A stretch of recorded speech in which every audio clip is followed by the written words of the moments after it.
Well, hello there. Welcome to Talk Fort Dodge with Todd McCubbin and Jeremiah Condon. Today we have Jesse Ulrich, Superintendent with the Fort Dodge School System. So, welcome, Jesse. How are you? Hey, I'm living the dream. Thanks for having me, guys. This is great. Heck yeah. Well, tell us a little bit about yourself. Yeah, so I'm in my third year here in Fort Dodge, but Fort Dodge is no stranger to me. My wife and I were high school sweethearts. We both grew up in West Bend, Iowa, which is just northwest of here, home of the grotto. That's our claim to fame. That's right. Yeah, but after graduating high school, I went to Iowa Central and then BV night classes right here in Fort Dodge. So it's great to be back and close to family, and it's been a great place to raise our family. That's awesome. It's good. I did not know that. I went to Iowa Central in BV night classes and then finished my master's online after that. So Great program. And your doctorate? I earned my doctorate at Iowa State University and did finish that up in 2017.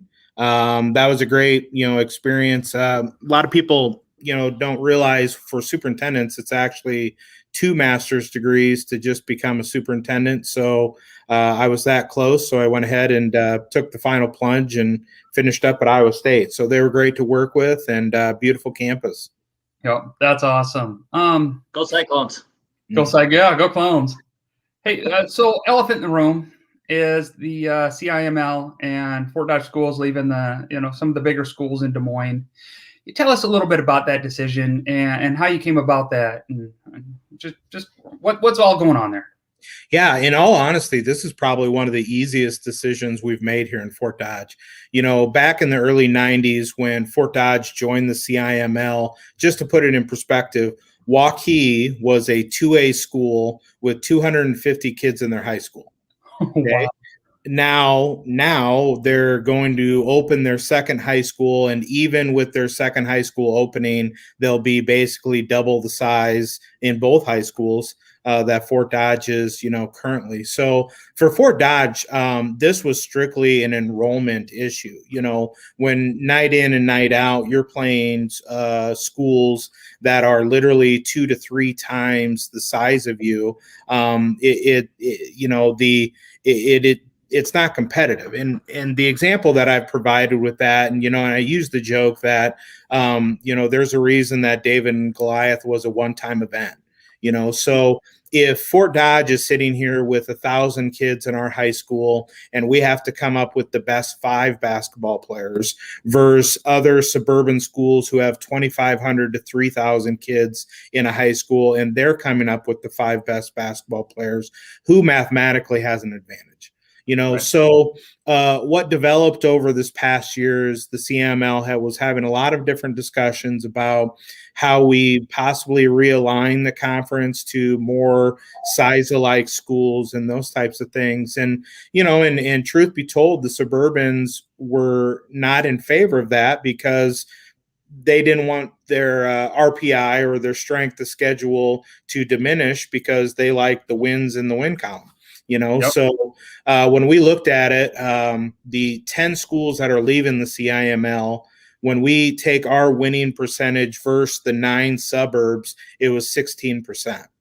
And so even Fort Dodge, where we feel like we have a phenomenal girls softball program, right? When we take our record over even the last 5 years versus the suburb schools, we're still below 500. So it was obvious that there was going to be a split among the CIML. And I think for Fort Dodge, the question was really, do we split away with the schools that we are size alike, more demographically alike, or do we stay and play the suburbs?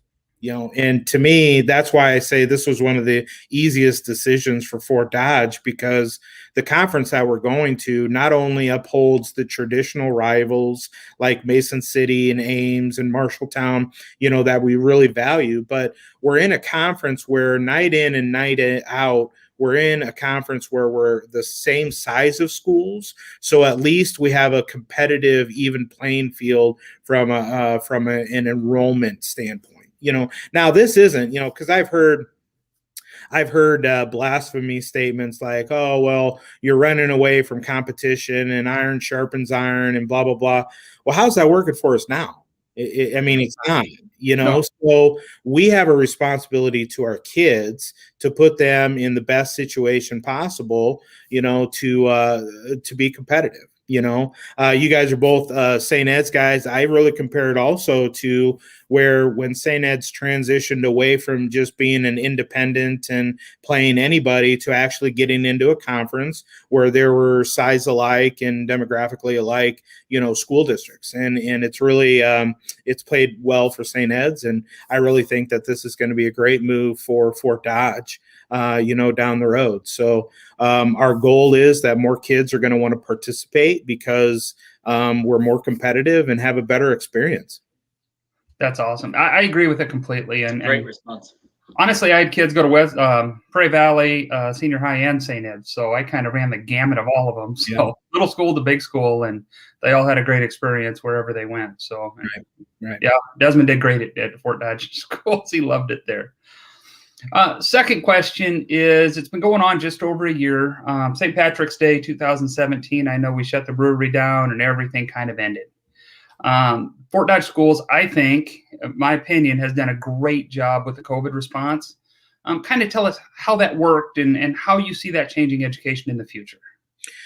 Yeah, what I would say is, and kudos to our staff and our teachers, this has probably been professionally the most difficult year any of us have ever participated in. From the very beginning, what we wanted to do was we wanted to try to strike a balance between keeping people safe and at the same time recognizing that there is a negative effect when kids are not in school. Kids not being in school is not a good thing. Whether it's social isolism, increase in depression, and all of those types of things. And that hasn't come without the fair share of critics that feel, hey, you didn't do enough. But our numbers have really stayed steady. In fact, since Christmas break, our numbers have been great. We've had a lot of weeks where we haven't had any positive cases within the school, and just as a reminder to people, we've got 600 employees and 3,700 kids. I mean, that's a lot of bodies, to potentially, have some positive cases. So, number one question I get asked is, hey, are you going to continue to do the quote unquote mask mandate at school? And the answer to that is, our approach has always been that face masks are required when socially distancing isn't possible. And the reason we utilize that definition is it consistently follows CDC. And the other is with the state of Iowa and quarantining, for students who have a face mask on, if they are exposed to COVID, they don't have to miss 2 weeks of school. Right. So until they change the definition of quarantining and the regulations with that, I foresee school districts, continuing down this path for sure through the rest of this year, but as you listen to politics, et cetera, it sounds like if we can all do the right thing and hopefully middle of the summer here, we can kind of start to turn the page and have a little bit more normalcy when we start this year. I think there are some things with COVID that are going to continue to stick around. Some of those things, just like in the business world, folks found out how efficient it was to just be on Zoom and have so many meetings a day rather than having to travel, this, that, and the other. We, in a very short amount of time, figured out how to try to educate kiddos online. But I mean, and you can look at the quotes in the paper. I've been really consistent through all of this. There is no adequate substitution for face-to-face instruction with a teacher. So when we do remote things, when we do online things, it's as much as we can to try to bridge that gap of the learning opportunity, but it's not the same as being face-to-face with a teacher. So, but there's also things that I think people are realizing, even in the business world. Yes, you can have boatloads and fill your day with Zoom meetings, but you do still miss the personal connections and relationships with people within those meetings. So, I foresee even in the business world, yes, it may be a shift where not everybody's going back to quote unquote the office, but I foresee that relationship piece needing to be rekindled and people getting back to face to face. Oh, I agree. Go ahead, I Jeff. agree with you 100%. I was just in a board meeting yesterday, and we've been doing a lot of Zooms and stuff, and it was our very first person to person. And after the meeting, someone pulled me over to the side, and we had our little discussion. That's what doesn't happen anymore. You don't get those little side discussions. You don't get things that are very important, that I really came away with. So, yep, yes. Exactly right. So as we're evolving, it's good, but it's also like, yeah, we need that person to person. Oh, definitely. Relationships are important to growing as a child and as an adult, and professionally and educationally. So I completely agree. So big question I've been saying for months now is, because of Zoom, are we not going to have snow days anymore? Are they just going to be Zoom days? So spring break can be spring break and we can get out of school on time? That's an interesting question. So right now, and don't quote me, I'm not sure it's passed yet, but there is a piece of legislation that would allow school districts to utilize 5 days of snow days as virtual instruction and still count it towards the instructional time. I think what's difficult about this one is anytime we've done surveys and feedback from parents about a school calendar, it's usually the same. And what I mean by that is we don't want to start until after Labor Day. Right. We want a nice chunk around Thanksgiving. We want 2 full weeks for Christmas. We want a full spring break, a full week spring break. And by the way, we want to be done by the end of May. Mm-hmm. Okay. Well, guess what? We can't have it all, right? I mean, something's got to give. This year, we really we did do virtual snow days, and that was kind of mixed response depending on the level of the child. I think middle school and high school kids had a little bit better of a time because they're a little bit more, independent learners and can do things, to where in the elementary, it's a struggle. I mean, we're not going to lie, so that's why we kind of tested the waters this year, so to speak, with virtual days.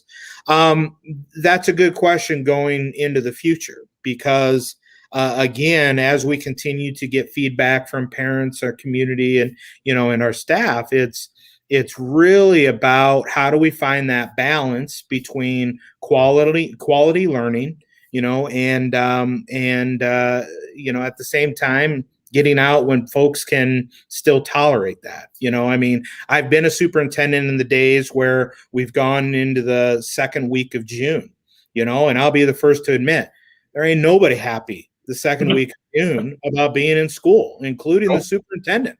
I mean, at a certain point, you've hit the max amount of learning that we can get done without having a substantial break. So that's kind of where we're at with that. Okay, so now that we're talking about snow days, who is in charge of the 2-hour delay? I am. So all those complaints that you've been complaining about, Jeremiah, I hear about. And I will tell you this. I only complain to your wife because I see her every Thursday morning. And she appreciates that. So here's the deal. I'll ask you this. How many student funerals have you had to attend? I've been to 5. And quite frankly, they are the worst experience of anyone's life. So when I take very seriously student safety, and the thing that most people forget about, especially here in Fort Dodge, because, I could get across town just fine and blah, blah, blah. Well, yeah, you're an adult with a nice SUV and experienced the driver, and you went across town. We also have to think about the kids in Badger, the kids down, over in Duncombe, the kids who have to walk, because we follow the state guidelines. So our elementary kids, when it's 30 below, have to walk a full 2 miles to get to an elementary. So anytime we take a look at a late start, we will always err on the side of caution, simply because it's, in a lot of days, it's, if it's marginal, at least let the sun come up so that our bus drivers can see. I think about those 16-year-olds who are driving to school on bald tires in an old Toyota. I mean, so things are very, very different. And, and I always laugh too, because, the older generation will hit me up at the coffee shops and, back in the day, we used to always go to school. And I congratulate them because they raised the generation of parents who will sue the holy hell out of the school district if something ever happens to their child on the way to school and they were in an accident. So, I think, honestly though, before COVID, I used to say that, that winter weather decisions were probably the worst part of my job, because we put a lot of trust in meteorologists who are wrong. They're wrong.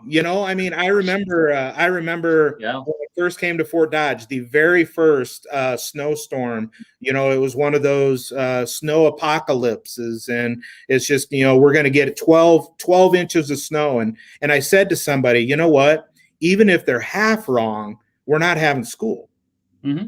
We call it off, blah, blah. Not a snowflake, not one. It's so beautiful day off in the winter, though. Yeah. So, I take a lot of criticism from the winter, and it's just what I try to tell people is we try to make the best decision with the information that we have. And, if it's questionable, we're going to err on the side of caution, because what we just hope folks have is a little bit of empathy for the kids who may not have a parent to be able to take them to school in the morning and relying on a brother and sister who may not be as experienced to get them to school. Yep. Wow, that's a great Jesse, I want to tell you that was about the best answer you could possibly have. And Todd, did you notice how he lectured me without yelling and screaming at me and put me in my place? That was pretty good. Lecture him more often. He needs it. I'm a teacher at heart. That was pretty good. Next question's kind of fun. We have a couple questions left, but I'm a superhero guy. Marvel. Who's your favorite superhero and why? With it being Easter weekend, I'm probably going to have to say Jesus, right? I mean, because, I think he did something fairly significant for all of us. So, we gotta give thanks for that.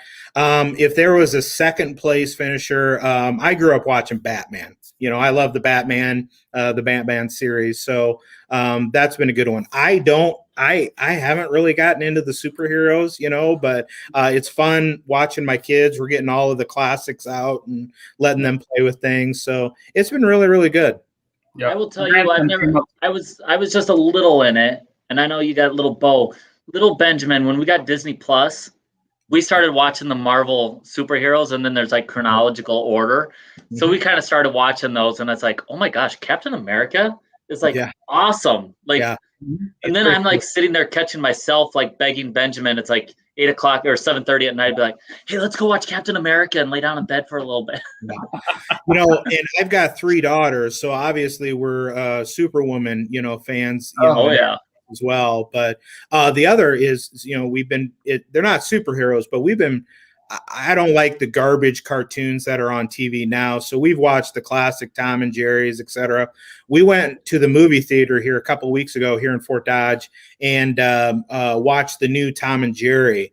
And that was a phenomenal movie because they did a nice job of kind of intermixing the old classic cartoon and, just getting the crap beat out of them, as cartoons with the new age of animation. So it was really good. I'll check that out. A little more serious note, and then we'll end with something a little more fun. But so educate you. I emailed you and said, what's important to you in your job, and you talked about education and economic development.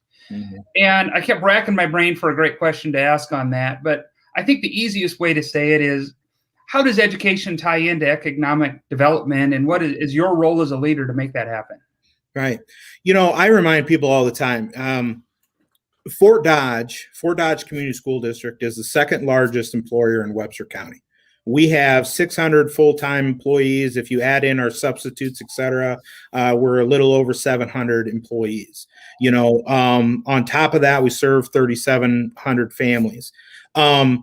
Just on an economic basis of people making money, spending money in our community, and having good, solid paying jobs, that's a huge impact on our community. If you think about, Jeremiah, this is, well, for both of you who are realtors, we have a heck of a time for our teachers and administrators bringing in, finding them quality, affordable housing, because it's tough in this town. My wife and I, experienced that when we were moving here. If you think about just in this past year, to year and a half, all of the construction projects that this district has done. We spent about $3.5 million on the new central office facility to make the 5th grade transition happen. We're spending $6 million to renovate the former area building, to put that into an early childhood center, to be an elementary building. We've got on the docket to remodel Cooper and some other HVAC projects utilizing federal dollars. So all of those have been general contractors right here in Fort Dodge and local subs. So what I want folks to sometimes remember is we sometimes take our school system for granted in regards to what we bring to the table and what we do for the community. Because if we stop doing construction projects, then that's jobs that our folks are going to have to try to figure out. If we have less teachers, if our funding goes down, we don't have as many students, and, we cut a bunch of staff, that's a negative impact, on our community, so that, and in addition to that, 70%, I think the Greater Growth Alliance had some data that they shared with us one time. 70% of all employees in Fort Dodge either grew up here, went to school here, or had family here. So that tells us we don't just have random people who want to come to Fort Dodge, stake a claim, and finish out a career. So that means the 300 kiddos that we're going to have graduate, from senior high this year. Guess what? That's, if 70% of them, that's over 230 who we can ensure are going to be right here in Fort Dodge.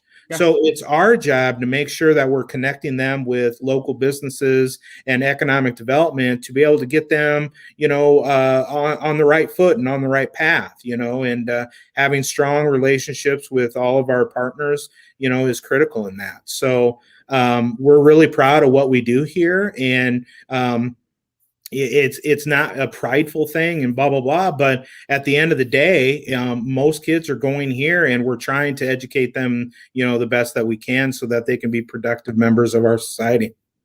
We appreciate that. Great answer. And yeah, I appreciate that a lot. And so I have a quick statement and then one last question. Right when you came here, I have some friends that have kids in the high school. And I think it was your first year, and I think it was maybe the middle of the year. They came over for supper, and they were like, "Oh my gosh, the superintendent is so funny," because apparently they follow you online or whatever about weather updates and this and that. Yeah. And that was before I barely even knew who you were. And I was like, wow, that's really cool that there's a sophomore and a senior talking about how cool you are and how they respected you and watching you on social media. So Twitter's been awesome. I mean, that's probably my main platform of interacting with kids. And when I say kids, you would be amazed at the number of St. Ed's kiddos who also lobby me for snow days as well.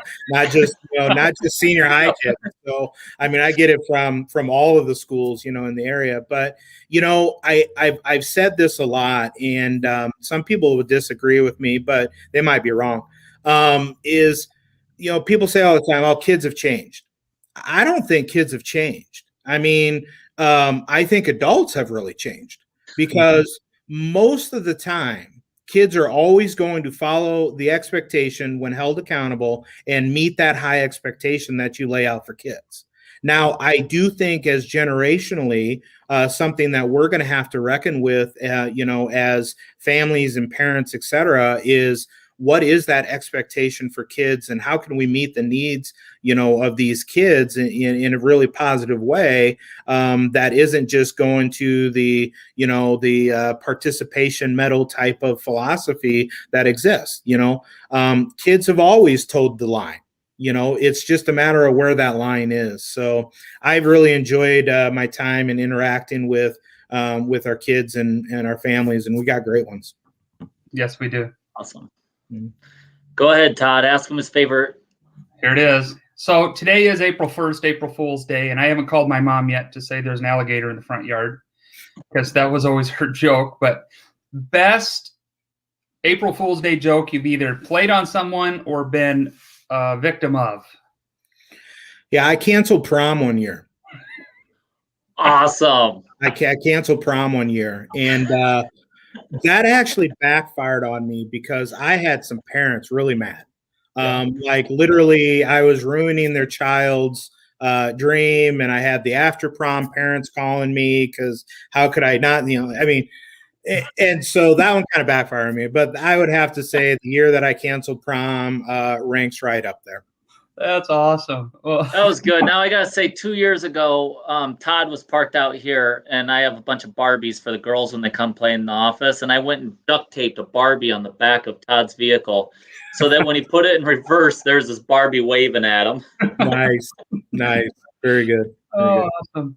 Well, I think that's enough for today. Thank you so much for joining us. It's been great talking to you, and hopefully we get a lot of information out there for people to watch this and let them know, just who you are as a person, where you get your decisions from, how you make your decisions, and we appreciate it all. And happy April Fool's Day. Awesome. You guys too. Thanks for what you do, guys. We appreciate it.